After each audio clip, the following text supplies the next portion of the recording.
Le chapitre 220 intitulé Donner le signal de la contre-attaque est sorti et il porte bien son nom puisque c'est le moment de calme avant la tempête. Quasiment tous les persos du manga sont présentés avant de finir sur un face-à-face entre les deux ennemis de 16 ans. Cependant, ce n'est pas le plus impressionnant dans ce chapitre puisqu'il arrive à nous faire comprendre l'état d'esprit de chaque personnage sans un mot. Littéralement.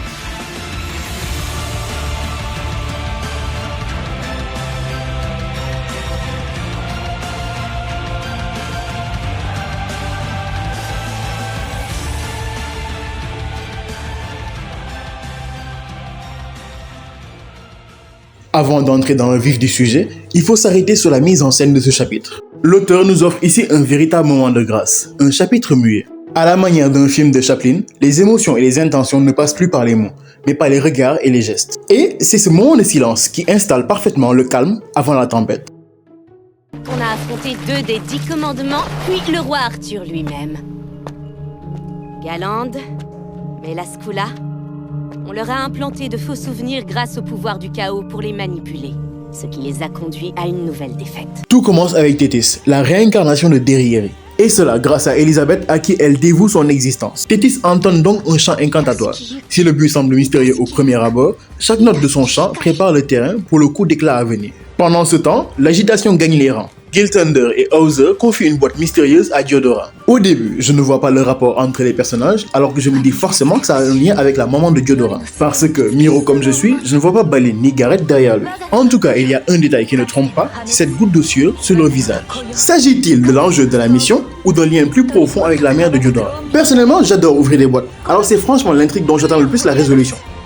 Le chapitre nous offre aussi un moment d'une grande humanité, la rencontre entre un oncle et sa nièce. Escanor, fidèle à lui-même, le cœur sur la main et l'âme apaisée par une vie bien remplie, semble avoir enterré ses vieux griffes envers son frère, pour tendre la main à une jeune fille en détresse. Côté militaire également, les préparations vont bon train. Gila, qui refuse toujours les avances de notre chef des chevaliers, Hauser, et qui mériterait au passage une promotion, tant elle porte l'armée sur ses épaules. Elle agit en véritable générale. Elle motive ses troupes avec une autorité naturelle. À ses côtés, Pelio, devenu un homme accompli, rassure la nouvelle recrue. Je l'entendrai presque dire, ne paniquez pas.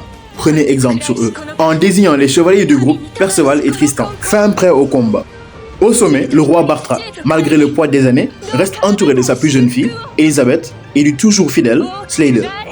Le sort de Thétis arrive à son apogée. Sa cible, les citoyens. Vous vous souvenez des colliers distribués par Lancelot?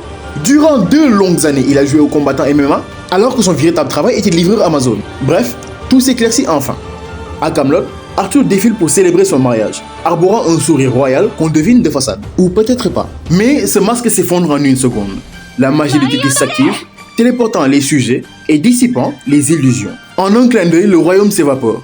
Il ne reste plus que Arthur, ses chevaliers du chaos, son royaume en lambeaux et son énorme somme. Ah bah oui, le gars s'est fait chier à travailler pendant 16 ans pour quelque chose et ce sont de petits cons qui sont venus pas pour lui casser les couilles. Pour exemple, tu as déjà fait un puzzle? Même ceux pour enfants, quand tu arrives à le finir, tu es content. Et généralement, tu te rends compte de la valeur des choses que lorsqu'un fils de chenapan vient tout saccager. Alors mine de rien, je le comprends le pauvre Kat. Mais bon, c'est le jeu.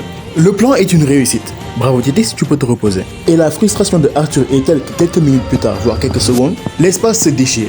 Un portail s'ouvre entre Lyonesse et Camelot. Les ennemis de 16 ans se font enfin face. La guerre peut commencer.